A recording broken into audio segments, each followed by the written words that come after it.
Hello there. For this time lapse, I am going to try and complete another spread from my France and Italy sketchbook. I started this out in Lake Como when I was with Kosher Kern. You can see more of this sketchbook in a YouTube video that I will link below. So most of this was done in Italy, but also in October I also went to France in October with Emma Carlisle, and this is some of the one of the like 4 sketchbooks I was using out there, and there's random sketches I've got in here, but there's only a few pages left, like 2 or 3, so I'm going to try and complete this one here. One of the day trips that we had on Emma's retreat was to a lovely little village called Baynak. It's got a beautiful, beautiful castle, and I have marked some of these as favourites. I'm not sure if I'm going to do all of them, but I'm going to certainly pick out some of these for my panel. I wanted to give you a little bit of context for this. I don't want you to think this is an excuse.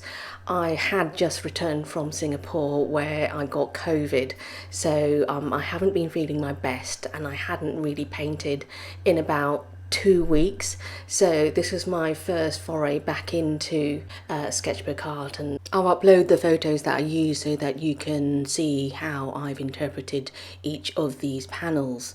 I've gone straight into drawing with watercolor, as I like to call it, where I've just outlined the basic shapes using a sort of a warm browny purple. A quick word of this textured background. I would have created this like months ago, and I can see there's yellow, green and pink, so that's some of the colours that I'll probably reintroduce when I get to more detailed aspects. For a timepiece like this, it's always best to get down the major details first, so I'm squinting to see where the darkest values are, which is underneath arches and where there's cast shadows, and also within the clothes of the artists.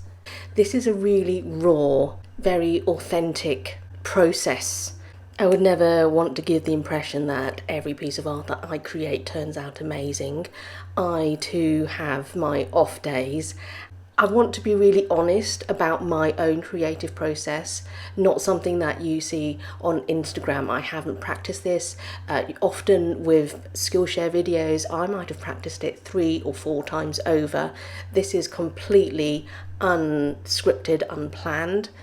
Some of the random shapes that you see might not make sense at this very beginning stage, but this is me trying to make sense of the photographs that I took on that day. I want to say a few words about the limited colour palette that I'm using.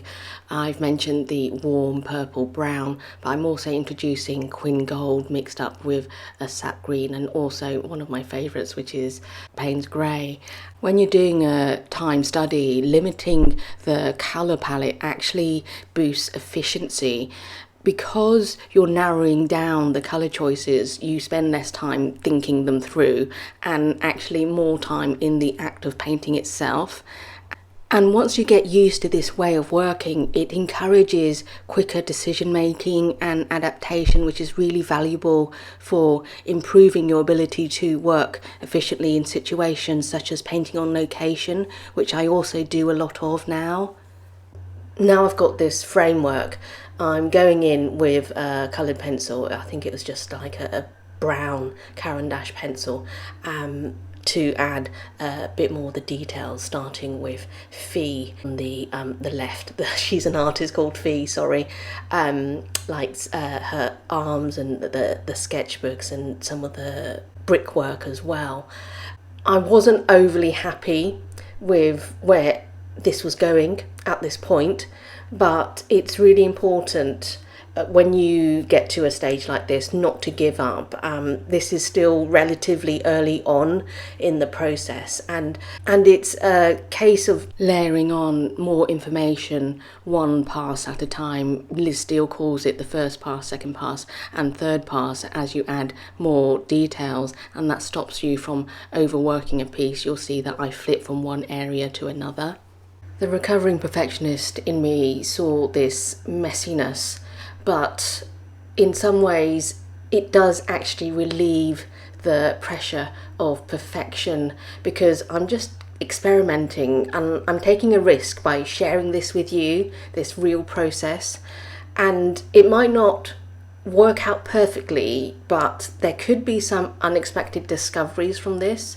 I really want to embrace this authenticity with my Patreon members, because unpretty art often carries raw emotions and it reflects genuine feelings and thoughts and experiences without filters. I'm not trying to make things look aesthetically pleasing here.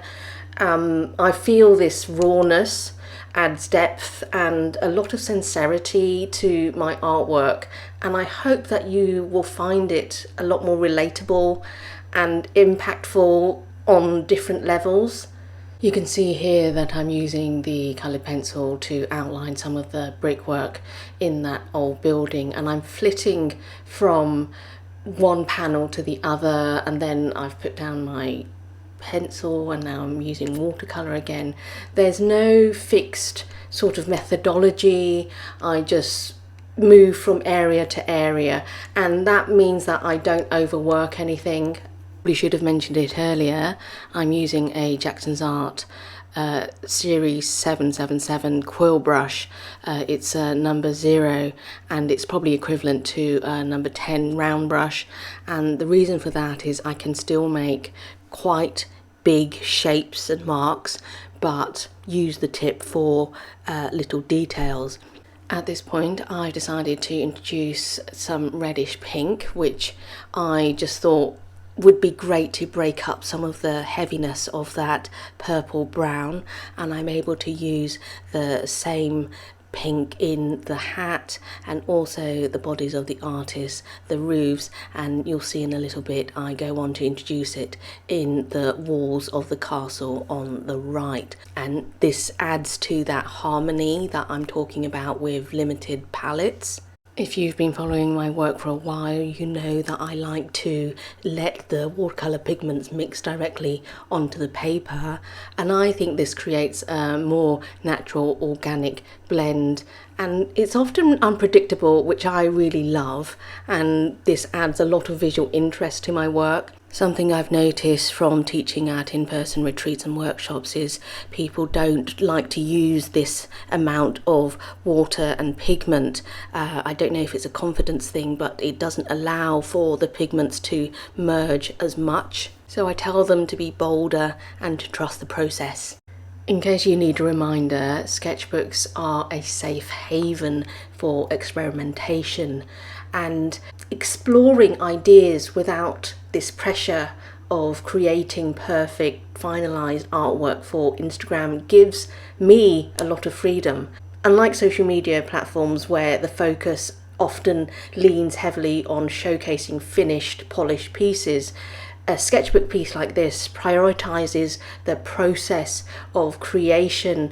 This is part of my journey and it's a rough draft. The way I look at it is this is part of my visual diary where I can note down any observations and learn from my mistakes before moving on to a much more detailed final piece, which I would love to create for this castle. And by working through the ideas in a sketchbook, I can refine my sort of unique voice. It's much better to have this working out stage where I've realised, because I've just picked up the Kuretake brush pen that I can use to define the features even better, because the pencil just wasn't giving me enough contrast. So if I were to use this information when I do a more detailed finished piece, this is all really relevant and it's all really important. So don't dismiss some of these slightly messier, unpretty pieces. I'm not overly concerned by making these people look like my friends Fee, Carla and Emma. That is not my purpose for this particular piece. My focus is just this one moment in time. It would be really interesting, I think, to come back to this in another month and to do another version where I am trying to draw them in a much more anatomically correct manner.